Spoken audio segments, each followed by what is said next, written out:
এইটা তো একটা মারাত্মক প্রশ্ন করছেন। স্ত্রী কর্তৃক তালাকের কোন গ্রহণযোগ্যতা ইসলামে নাই। স্ত্রী তালাক দেওয়ার কোনো অধিকারই নেই।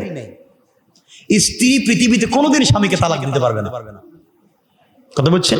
কিন্তু কোর্টে গেলে আপনি দিতে পারবেন, কারণ বাংলাদেশের এই আইনটা বাংলাদেশ বানায় নাই, ওটা পাকিস্তানের সময় থেকে তৈরি করা মুসলিম পার্সোনাল ল। আমাদেরকে গোলাম বানায় রেখে গেছে। মহিলারা কোর্টে গিয়ে তালাক দিয়ে দেয় স্বামীকে, অর্থাৎ কোন স্ত্রী চাইলে স্বামীকে তালাক দিতে পারবে না। এটাই ছিল ইসলামের বিধান। তালাক দিতে পারবে না, তালাক নিতে পারবে। তালাক স্বামী, স্ত্রী যদি বলে স্বামীকে তোমাকে 1 তালাক 2 তালাক 3 তালাক 14 গোষ্ঠী তালাক, তাহলে তালাক হবে না।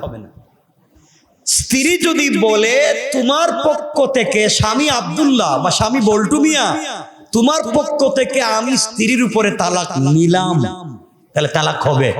তালাক দিলাম বললে তালাক হবে না, তালাক নিলাম বললে তালাক হবে। আমি একটা কঠিন কথা বলে দিলাম, সারাদিন যদি বউ বলে তালাক দিলাম দিলাম দিলাম দিলাম, তালাক আর হবে না। আইনে আছে, বর্তমান আইনে কোর্টে গেলে এটা হবে, কিন্তু ইসলাম এই জায়গার মধ্যে এটাকে পরিষ্কার করে বলে দিয়েছে, স্ত্রী তালাক স্বামীকে দিতে পারবে না, সে নিতে পারবে।